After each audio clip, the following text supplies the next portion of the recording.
Hello everybody.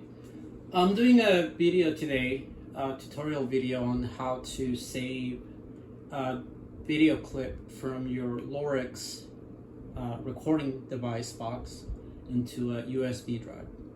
So the first thing you need to do is get yourself a USB drive, of course. I have a PNTY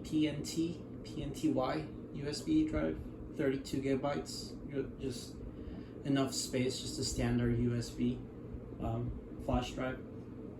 So what you want to go ahead and do is go ahead and plug in your USB flash drive to your Lorex box. Okay, so this is my Lorex DVR box. I'm not sure what the model is. I'll try to find it and put it in the description of this video. But as you can see, mine has a USB slot right in the front there. So that's where I'm gonna go ahead and plug in my USB flash drive. Okay, so once you plug in your USB flash drive, you're gonna get a pop-up box. So I'm gonna go ahead and show you.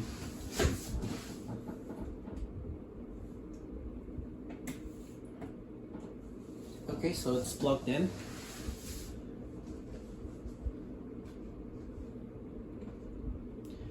And as you can see, we have here a box that says, basically it's asking you what you want to do with the USB drive.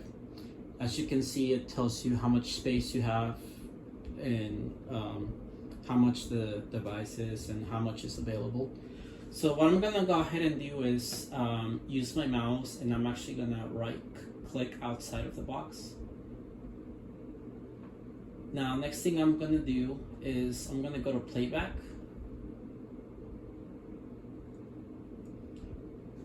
And let's see here.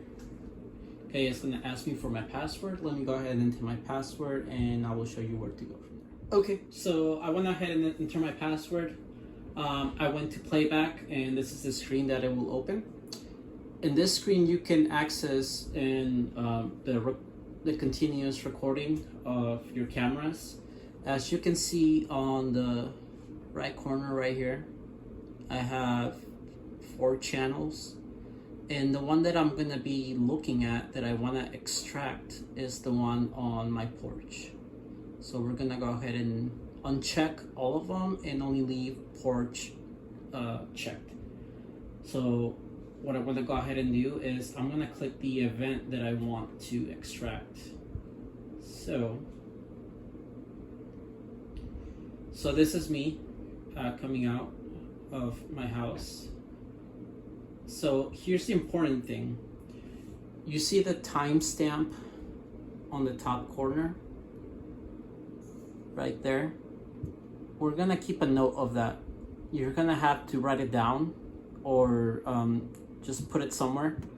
You have to know what time you want to actually, what the time frame, I guess I'm trying to say, is the time frame that you want the clip to be, that you're trying to extract to be.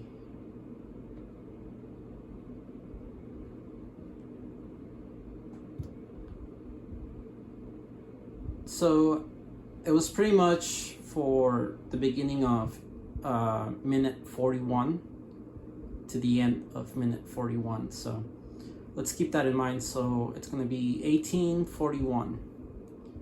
So I'm going to go ahead and keep that in mind, write it down. So 18:41. So I want to go back to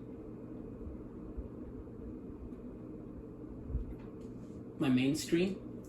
And next thing I'm going to do is go to main menu. Okay.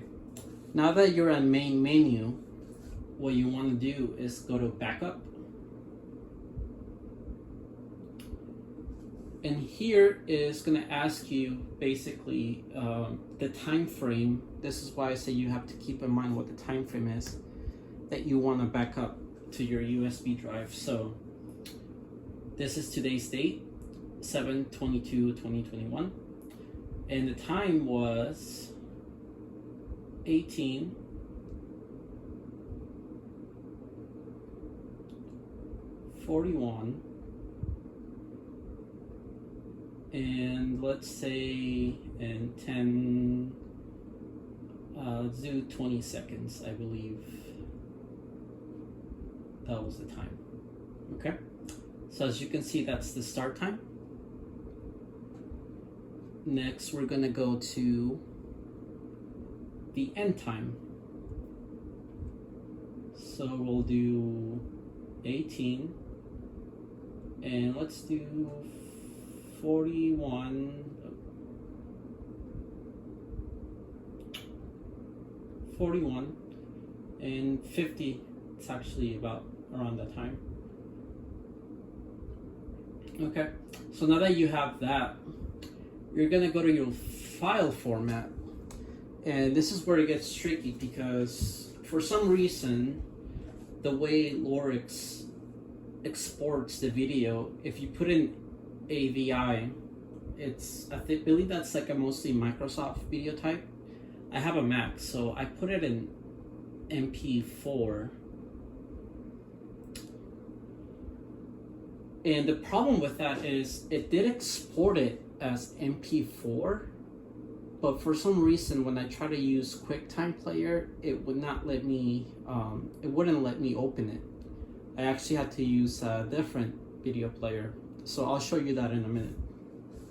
But anyway, you put it in MP4 if that's the file format you want to use, and then you hit add.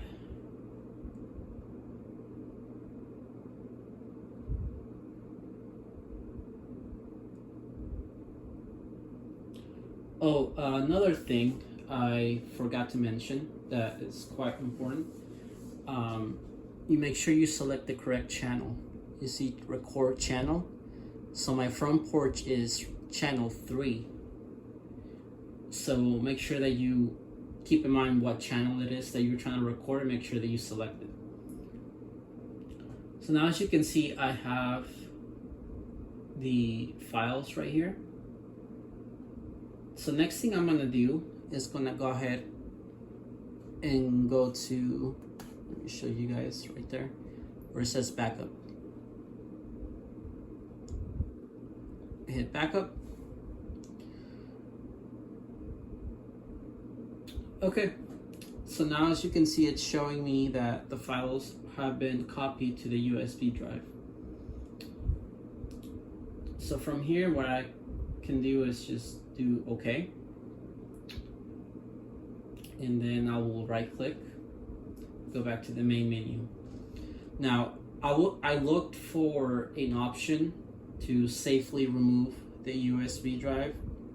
I could not find it, so I just went back to the main menu and I just pull the USB drive off. So let me go ahead and show you what happens when you go ahead and try to put it in your computer. Okay, so here I am on my computer. I plugged in my USB drive to my computer, and here it is. So I'm gonna go ahead and click on here. As you can see, the Lorex box created a folder, and there goes the date. And here we have 2 files. I'm not sure why it created 2. I believe they might be the same. So here's what I want to show you is if you open it with QuickTime Player, it tells me that it could not be opened. It's not compatible. So let's take a look at the other one. It says it could not be opened. Okay. So I don't know what the deal is with that, but if you have a Mac, and if this might work on Windows, I'm not sure. I mean, technically the DVR box, technically it is a computer. I know my TV reads it as a PC, so I think it's formatted as a Windows computer. So maybe that's why there's compatibility issues with Mac. So there's a couple things you can do. So there's a free app called Smart Converter. Let me show you that. You can get this from the App Store. And basically what you do is you choose the format you want this to be. So you can put it as QuickTime, you drop in the file right here, and we do convert, and there's an ad because it's a free version, and because it's a free version it also takes quite a bit to convert. So we're gonna go ahead and wait for that to finish, and then I'll come back. Okay, so the converter has finished. As you can see, it says me to show file. So I go to show file. It opens up the folder that the file is in. So now we can open with QuickTime. And we're gonna go ahead and hit play. And there it is, there's the clip. So that's option number one. Now option number two, and like I said, this applies to Mac. I don't know if Windows are gonna run into this issue, but let me show you. The other option that is actually not free, but let me go ahead and close these. So we go back to our USB drive, the original files. I actually got an app called MX Player. It's $8 on the App Store. And for $8, I think it's worth it because it's a great media player. I really haven't run into any type of file that I cannot read. So what you do is you go ahead and open with, and here it is, M Player X Pro. I believe there's a free version of it as well, but I went with the Pro just because you know, there's no ads and you get more stuff out of it. So to me, I think it's worth the money. So I'm gonna go ahead and open it with this, and as you can see now, the M Player has no problem reading the file that QuickTime can read, even though it's in an MP4 format. But this is straight out of the flash drive. I didn't have to convert it or anything, so the M Player X Pro was able to read it. And there's the clip. So yeah, so that's the way how to save a file. I guess it's a little complicated. It's the one thing I don't like about Lorex. I think it's not very user-friendly. I know some of the reviews I saw on Lorex kind of talked about the same thing, is that the interface of the system is not very user-friendly, and you kind of have to dig around a little bit in how to, you know, get some stuff to work. And I tried to go on the Lorex website and I couldn't find any walkthroughs, so I figure I make this video and maybe help somebody out that's struggling with this issue. So but yeah, there you go. That's how you download a file. If you have any questions, go ahead, feel free to leave me a comment. I'll try to answer it if there's something I can help with. But yeah, thank you for watching.